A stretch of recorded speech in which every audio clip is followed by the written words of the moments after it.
নমস্কার, আমি অ্যাস্ট্রোলজার চৈতালি রায়চৌধুরী। আমি আজকে আলোচনা করব মকর রাশির জাতক জাতিকাদের 2025 সাল কীরকম যাবে। মকর রাশির যারা জাতক জাতিকা রয়েছেন তাদের কিন্তু শনির 7.5 শেষ হতে চলেছে 2025 সালে। তো সেক্ষেত্রে কিন্তু মকর রাশির যারা জাতক জাতিকা রয়েছেন তাদের কিন্তু মানসিক চাপ কমবে। মানে এত বছর ধরে যে মানসিক অবসাদ, যে চাপের মধ্যে ছিলেন, সেটা কিন্তু 2025 সালে কেটে যাবে। 2025 সাল যেহেতু এটা মঙ্গলের বছর, তো সেক্ষেত্রে মকর রাশির যারা জাতক জাতিকা রয়েছেন, যাদের জন্মছকে মঙ্গল খুব ভালো অবস্থানে রয়েছে, তারা কিন্তু অবশ্যই কিছু কিছু বিষয়ের ওপর সুবিধা পাবেন, কিছু কিছু বিষয়ে তারা খুব ভালো ফল পাবে। আর যাদের জন্মছকে, যে সমস্ত মকর রাশির জাতক জাতিকাদের জন্মছকে মঙ্গল পীড়িত রয়েছে বা মঙ্গলের অবস্থান ভালো না, তারা কি মানে তাদের কিন্তু সেই সব বিষয়ের ওপর মানে খারাপ প্রভাবটা আরও বাড়বে। মঙ্গল কিন্তু সেই বিষয়গুলোর ওপর খারাপ প্রভাবটা বাড়িয়ে দেবে। তো মকর রাশির যারা জাতক জাতিকা রয়েছেন, যারা তারা কিন্তু 15ই মে আগে পর্যন্ত যারা কর্মপ্রার্থী রয়েছেন তারা কিন্তু নতুন কর্মপ্রাপ্তিযোগ কিন্তু তাদের প্রবল লক্ষ্য করা যাচ্ছে 15ই মের আগে পর্যন্ত। এবং যারা শিক্ষার্থী রয়েছেন, যারা পড়াশোনা করছেন, যারা স্টুডেন্ট রয়েছেন, তাদেরও কিন্তু পড়াশোনায় খুব উন্নতি দেখা যাচ্ছে। তাদের কিন্তু পড়াশোনায় মনোসংযোগটা আরও বাড়বে। তারা কিন্তু পরীক্ষায় সফলতা অর্জন করতে পারবেন।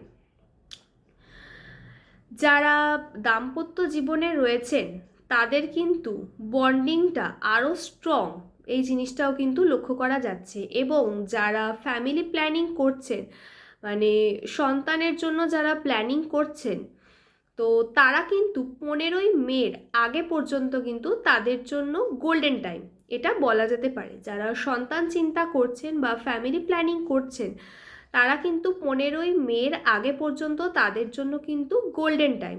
আপনারা কিন্তু ওই সময়টাকে কাজে লাগাতে পারেন। এছাড়াও যারা প্রেমিক প্রেমিকা রয়েছেন, যারা কাপল রয়েছেন, রিলেশনশিপে রয়েছেন, তাদের ক্ষেত্রেও কিন্তু খুব ভালো সময়।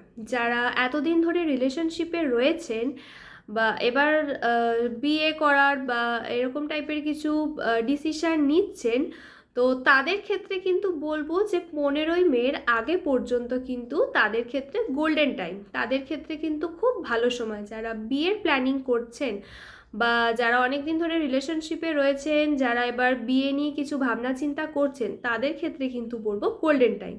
মানে পাত্র কিংবা পাত্রীর সন্ধানে রয়েছেন, বিবাহের জন্য চেষ্টা করছেন, তো তাদের ক্ষেত্রে কিন্তু 15ই মের আগে পর্যন্ত কিন্তু খুব ভালো ভালো যোগাযোগ আসবে।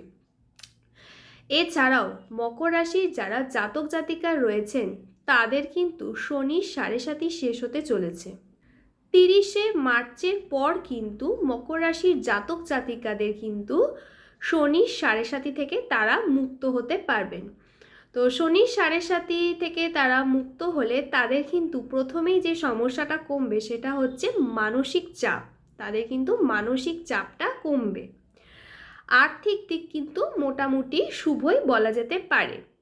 তবে অর্থ কিন্তু ব্যয় হবে। অর্থ কিন্তু আসবে যেরকম, ঠিক সেভাবেই কিন্তু ব্যয়টা হবে। সঞ্চয়ের দিকটা তাই খুব ভালোভাবে একটু নজর দিতে হবে। যারা ব্যবসায় রয়েছেন তাদের ক্ষেত্রে কিন্তু 2025 সালটা অত্যন্ত শুভ। শনি 7.5 প্রভাব কেটে যাচ্ছে 30শে মার্চের পর। তো সেক্ষেত্রে কিন্তু আপনারা অনেক কিছু বেনিফিটস পাবেন। আপনাদের কিন্তু 2025-এ 30শে মার্চের পর শনির 7.5 কেটে যাচ্ছে। তো সেক্ষেত্রে কিন্তু আপনাদের মানে আপনারা অনেক বেশি মানে আপনাদের কনফিডেন্স লেভেলটা সেটা কিন্তু অনেক বেশি হাই হতে দেখা যাচ্ছে। সব বিষয় কিন্তু আপনাদের পারদর্শিতা থাকবে, সব বিষয় কিন্তু একটা মানে হাই কনফিডেন্স লেভেল থাকবে, এই জিনিসটাও লক্ষ্য করা যাচ্ছে। পরিবারে কিন্তু কোনো মাঙ্গলিক অনুষ্ঠান হওয়ার সম্ভাবনা প্রবল লক্ষ্য করা যাচ্ছে। এছাড়াও পারিবারিক মানে পরিবারকে নিয়ে কোথাও কাছে পিঠে ভ্রমণ এই জিনিসটাও লক্ষ্য করা যাচ্ছে, বিশেষত কোনো তীর্থক্ষেত্রে ভ্রমণের সম্ভাবনা খুব ভালো মতো লক্ষ্য করা যাচ্ছে 2025 সালে। মকর রাশির যারা জাতক জাতিকা রয়েছেন তাদের কিন্তু হজম সংক্রান্ত সমস্যা লক্ষ্য করা যাচ্ছে।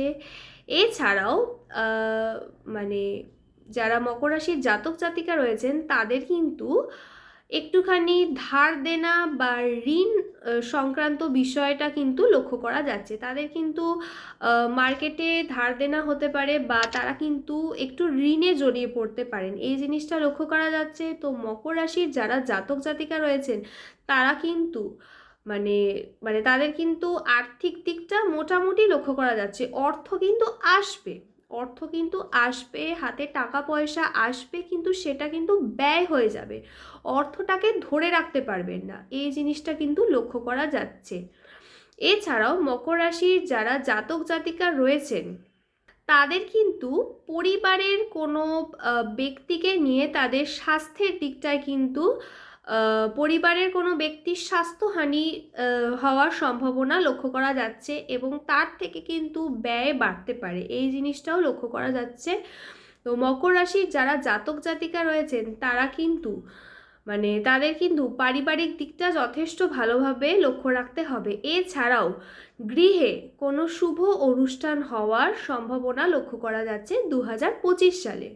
মকর রাশির যারা জাতক জাতিকা রয়েছেন যারা এত বছর ধরে প্রচণ্ড কষ্টের সম্মুখীন হয়েছেন তাদের কিন্তু 2025 সালটা খুব ভালো সময় আসছে। শনি 7.5 প্রভাব কেটে যাচ্ছে, সব দিক থেকে প্রচণ্ড কনফিডেন্স পাবেন। মকর রাশির যারা জাতক জাতিকা রয়েছেন তারা কিন্তু প্রচণ্ড কনফিডেন্স পাবেন, তাদের কিন্তু কনফিডেন্স লেভেলটা প্রচুর হাই থাকবে এবং যে কোনো বিষয়ের ওপর কিন্তু তারা খুব গভীরভাবে চিন্তা ভাবনা করে তবেই কিন্তু যে কোনো বিষয় নিয়ে তারা এগোবেন। কোনো কিছু করার আগে কিন্তু তারা খুবই গভীরভাবে সেই জিনিসটা নিয়ে ভাবনা চিন্তা করবেন, এই জিনিসটাও কিন্তু তাদের লক্ষ্য করা যাচ্ছে। এছাড়াও দাম্পত্য জীবনে কিন্তু একে অপরের প্রতি কেয়ারিং হবেন, আন্ডারস্ট্যান্ডিং হবেন, নিজের পার্টনারকে বুঝবেন, এই জিনিসটাও লক্ষ্য করা যাচ্ছে। নিজেদের বন্ডিংটা কিন্তু আরও স্ট্রং হবে। এবং মকর রাশির যারা জাতক জাতিকা রয়েছেন তারা কিন্তু স্বাস্থ্যের দিকটা যথেষ্ট পরিমাণে লক্ষ্য রাখবেন, বিশেষত হচ্ছে খাওয়া দাওয়ার দিকটা। হজম সংক্রান্ত পেট সংক্রান্ত বিষয় কিন্তু একটু সমস্যায় ভোগাবে। এছাড়াও কিন্তু নার্ভের প্রবলেম লক্ষ্য করা যাচ্ছে। এছাড়াও হাড়ের সমস্যা থাকবে, বিশেষত হচ্ছে কাঁধ, হাত, শিরদাঁড়া, এই কটা বডি পার্টে কিন্তু একটু সমস্যা লক্ষ্য করা যাচ্ছে এবং পর্যাপ্ত পরিমাণে কিন্তু ঘুমের দরকার। মকর রাশির যারা জাতক জাতিকা রয়েছেন তারা কিন্তু আর্থিক চিন্তাটা তাদের মাথায় কিন্তু একটু আর্থিক চিন্তা থাকবে। 2025 সালে কিন্তু তারা তাদের হাতে টাকা পয়সা আসবে, কিন্তু তাদের সেই সমপরিমাণ টাকাটা ব্যয় হবে। এছাড়াও কিন্তু ঋণে জড়িয়ে পড়তে পারেন, এই জিনিসটাও খুব ভালোভাবে লক্ষ্য করা যাচ্ছে এবং সেই চিন্তায় কিন্তু ঘুমের সমস্যাও লক্ষ্য করা যাচ্ছে। সেই আর্থিক চিন্তার জন্য কিন্তু ঘুম উড়ে যাচ্ছে, এরকম টাইপের কিন্তু সমস্যা লক্ষ্য করা যাচ্ছে। তো সেই জন্য টাকা পয়সার দিকটা, সঞ্চয়ের দিকটা একটুখানি লক্ষ্য রাখতে হবে এবং পর্যাপ্ত পরিমাণে ঘুমের দরকার।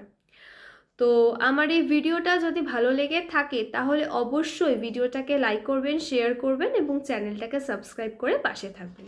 সবাই ভালো থাকবেন, সুস্থ থাকবেন, নমস্কার।